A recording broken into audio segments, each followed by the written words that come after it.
Good morning. आज हम करने वाले हैं difference between strike and lockout. देखिए स्ट्राइक आपने पढ़ लिया है, लॉकआउट भी आपने पढ़ लिया है। 6-7 डिफरेंस जो है वो आप अपने मन से कर सकते हैं।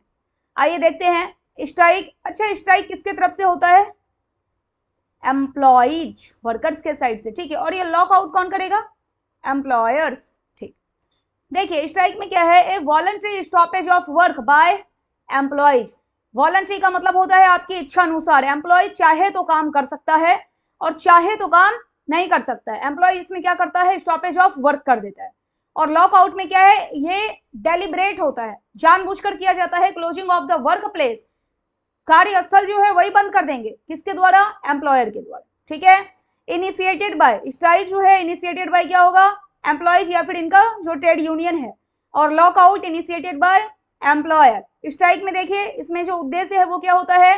प्रेशर डालेंगे एम्प्लॉयर के ऊपर, हमारी मांगे पूरी करो। ये स्ट्राइक में यानी वर्कर्स की जो भी मांगे हैं वो अपनी मांगों को पूरी करवाने के लिए आते हैं, जैसे हायर वेजेज को लेकर, बेटर वर्किंग कंडीशंस को लेकर। लॉकआउट में क्या है? इसमें वर्कर्स के ऊपर प्रेशर दिया जाता है कि हमारा जो भी रूल है, जो भी टर्म है, उसको आप क्या कीजिए? स्वीकार कीजिए। एक्शन टेकन, स्ट्राइक में क्या है? वर्कर्स जो है रिफ्यूज कर देते हैं, मना कर देते हैं काम करने से। तो दे मे असेंबल एट द साइट। कुछ केस में ऐसा भी होता है कि साइट पर वो आते हैं, काम नहीं करते हैं या फिर स्लो काम करते हैं। लॉकआउट में क्या है? वर्कर्स आर डिनाइड, वर्कर्स को ही मना कर दिया जाता है। Entry into the work place, यानी कि वर्कर्स की एंट्री की जो है वो मना ही होती है। वर्क प्लेस पे आप आ ही नहीं सकते, एंट्री कर ही नहीं सकते। लीगल प्रोविजन जो है स्ट्राइक, देखिए स्ट्राइक को डिफाइन किया गया है अंडर सेक्शन 2 सबसेक्शन क्यू। किसमें? इंडस्ट्रियल डिस्प्यूट एक्ट जो 1947 का है। और सेम है आपका इंडस्ट्रियल डिस्प्यूट एक्ट 1947 सेक्शन 2 और सबसेक्शन 1, इसमें डिफाइन किया गया है लॉकआउट को। कंट्रोल ओवर सिचुएशन की बात करें तो स्ट्राइक में वर्कर्स का कंट्रोल होता है, वो चूज कर सकते हैं काम पर आना या फिर काम पर नहीं आना।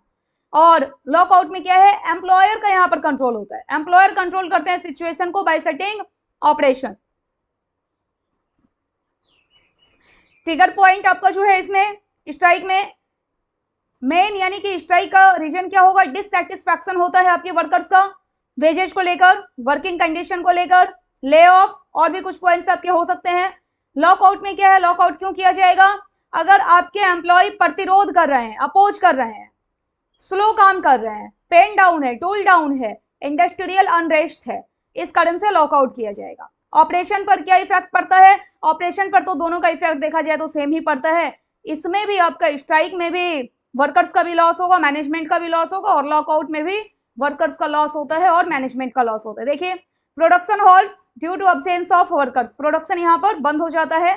Production halts due to employer imposed closure. बस ये है कि इसमें जो इनिशिएशन है वो वर्कर्स के द्वारा होता है और लॉकआउट में जो है वो एम्प्लॉयर के द्वारा होता है। फाइनेंशियल लॉस, दोनों का ही लॉस होगा, दोनों ही केस में लॉस होता है। वर्कर्स का वेजेज का लॉस होता है, एम्प्लॉयर्स का जो है प्रोडक्शन का लॉस हो रहा है, रेवेन्यू का लॉस हो रहा है। सेम है, एम्प्लॉयर्स फेस बिजनेस लॉस और workers loss wages.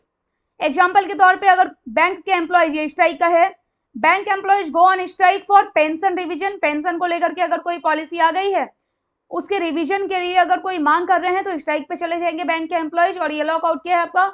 Example, factory management locks out workers demanding bonuses. जो वर्कर्स बोनस का या फिर हाई वेजेज का डिमांड कर रहे थे, वेजेज हाई को लेकर के डिमांड कर रहे थे, और अगर इकोनॉमिक डाउन टर्न है या फिर फाइनेंशियल कॉन्स्टेंट है, उस केस में अगर कंपनी आपकी मांगे पूरी नहीं कर पा रही है तो क्या हो जाएगा? फिर फैक्ट्री क्या करेगी? लॉकआउट कर देती है, फैक्ट्री में लॉकआउट हो जाता है। ठीक है, तो आज आपने देखा difference between strike and lockout. Okay,